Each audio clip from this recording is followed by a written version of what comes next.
Zesta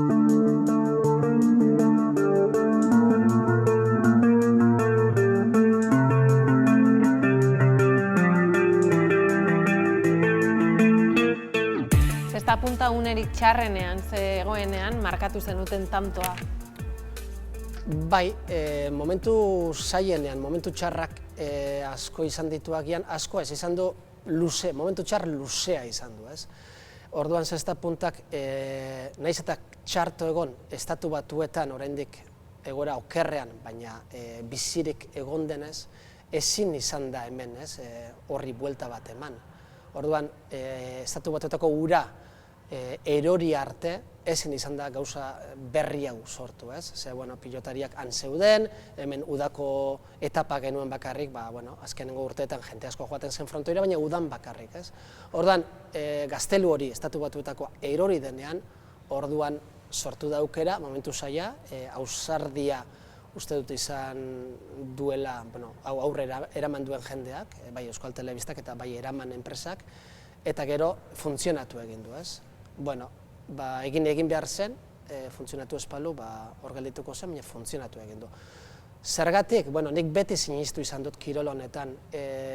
Kirol honek, ez dakit, erakarri izan badu jendea Shanghaian, eta New Yorken, eta Mexikon, eta Buenos Airesen, eta Milanen, eta Alejandrian, zerbait badu, kirolak, bestela ez zen iraganean hori gertatuko. Beraz, guk sinisten dugu produktuan, kirolean, eta kirol horrek Euskal Herrian ere baduela etorkizuna.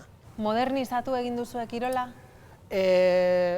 Bai, modernizatu egin dugu edo esango nuke zesta puntak berez dituen kualitate edo ezaugarri edo identitateak batu ditugula, ez? Batzutan, estatu batuetan ikusten zena Euskal Herrian ez zegoen ohitura hori edo tradizionalagoa mantendu izan da, ez? Duela, 10 urtera arte, ez?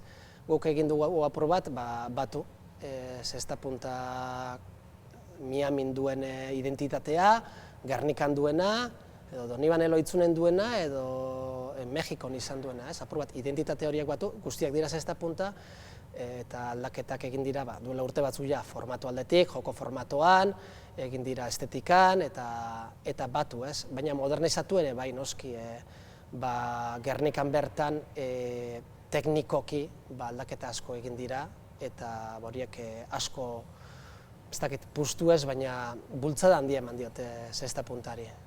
Eta nola ikusten duzu zesta puntaren etorkizuna?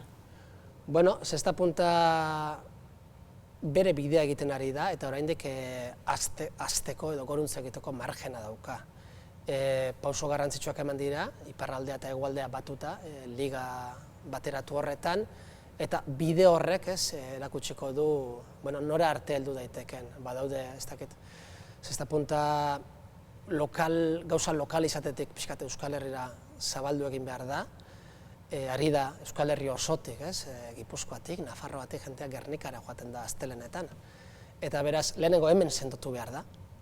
Benetan, afizio sendo bat eraiki, ez da zerbait uneko edo efimero izan, sendotu, handitu, eta bideak erakutsiko du, nora arte heldu daiteken. Beti ezin da gorantza egin, momentu batean gelditu beharko du edo ikusiko du.